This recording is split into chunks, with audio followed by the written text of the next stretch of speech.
The crisis of credit. Visualized. What is the credit crisis? It's a worldwide financial fiasco involving terms you've probably heard, like subprime mortgages, collateralized debt obligations, frozen credit markets, and credit default swaps. Who's affected? Everyone. How did it happen? Here's how. The credit crisis brings two groups of people together: homeowners and investors. Homeowners represent their mortgages, and investors represent their money. These mortgages represent houses, and this money represents large institutions like pension funds, insurance companies, sovereign funds, mutual funds, etc. These groups are brought together through the financial system, a bunch of banks and brokers commonly known as Wall Street.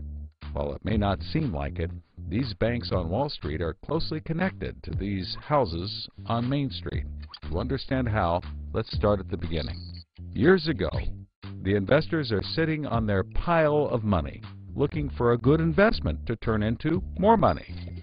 Traditionally, they go to the U.S. Federal Reserve, where they buy treasury bills, believed to be the safest investment. But in the wake of the dot-com bust in September 11th, Federal Reserve Chairman Alan Greenspan lowers interest rates to only 1% to keep the economy strong. 1% is a very low return on investment, so the investors say, no thanks. On the flip side, this means banks on Wall Street can borrow from the Fed for only 1%. Add to that general surpluses from Japan, China, and the Middle East, and there's an abundance of cheap credit. This makes borrowing money easy for banks and causes them to go crazy with leverage. Leverage is borrowing money to amplify the outcome of a deal.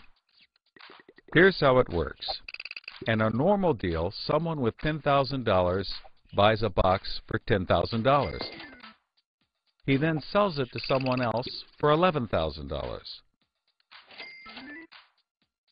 For a $1,000 profit, a good deal.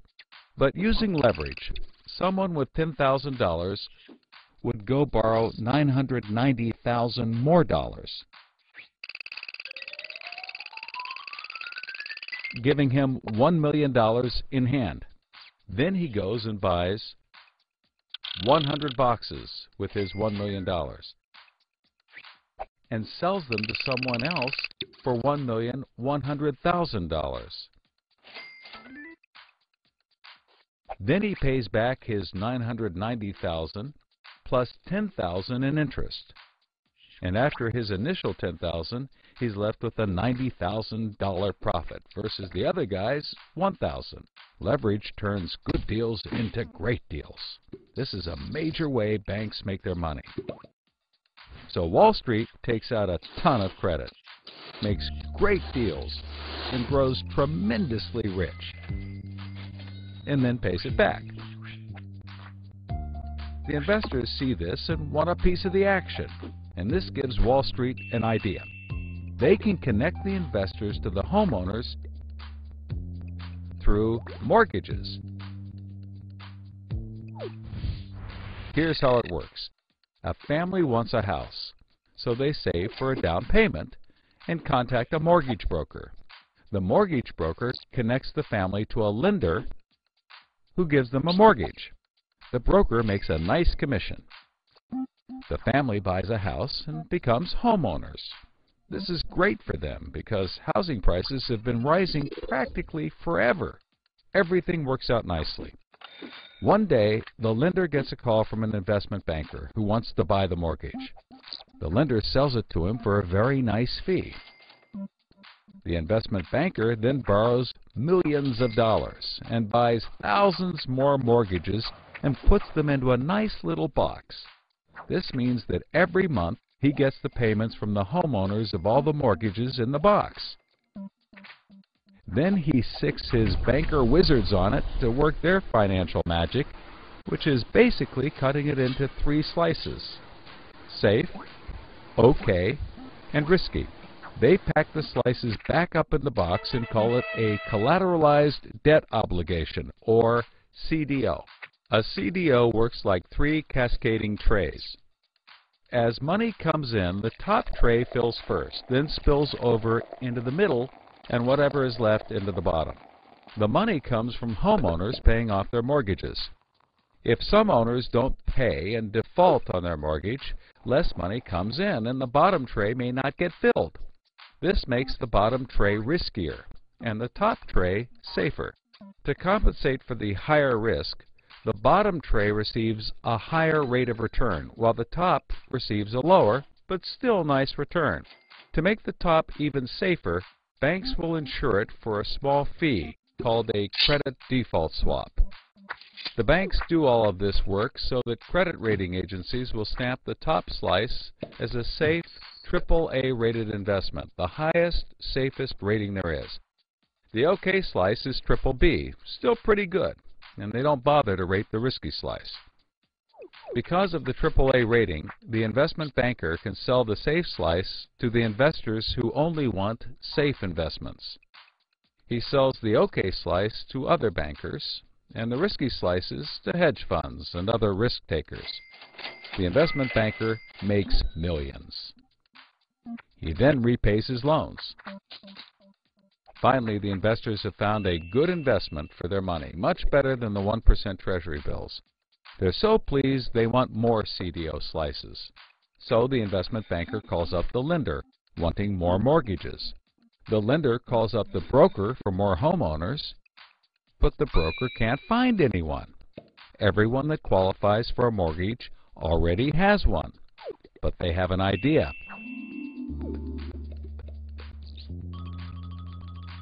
When homeowners default on their mortgage, the lender gets the house, and houses are always increasing in value. Since they're covered if the homeowners default, lenders can start adding risk to new mortgages, not requiring down payments, no proof of income, no documents at all. And that's exactly what they did. So instead of lending to responsible homeowners, called prime mortgages, they started to get some that were, well, less responsible. These are subprime mortgages. This is the turning point. So, just like always, the mortgage broker connects the family with a lender and a mortgage, making his commission. The family buys a big house. The lender sells the mortgage to the investment banker, who turns it into a CDO and sells slices to the investors and others. This actually works out nicely for everyone and makes them all rich. No one was worried because as soon as they sold the mortgage to the next guy, it was his problem. If the homeowners were to default, they didn't care. They were selling off their risk to the next guy and making millions, like playing hot potato with a time bomb.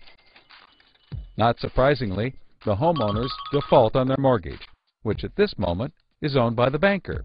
This means he forecloses and one of his monthly payments turns into a house. No big deal. He puts it up for sale. But more and more of his monthly payments turn into houses. Now there are so many houses for sale on the market, creating more supply than there is demand, and housing prices aren't rising anymore. In fact, they plummet. This creates an interesting problem for homeowners still paying their mortgages. As all the houses in their neighborhood go up for sale, the value of their house goes down, and they start to wonder why they're paying back their $300,000 mortgage when the house is now worth only $90,000. They decide that it doesn't make sense to continue paying, even though they can afford to, and they walk away from their house. Default rates sweep the country, and prices plummet. Now the investment banker is basically holding a box full of worthless houses. He calls up his buddy, the investor, to sell his CDO, but the investor isn't stupid and says, no thanks. He knows that the stream of money isn't even a dribble anymore. The banker tries to sell to everyone, but nobody wants to buy his bomb. He's freaking out because he borrowed millions, sometimes billions of dollars to buy this bomb, and he can't pay it back. Whatever he tries, he can't get rid of it. But he's not the only one. The investors have already bought thousands of these bombs. The lender calls up trying to sell his mortgage, but the banker won't buy it, and the broker is out of work. The whole financial system is frozen, and things get dark.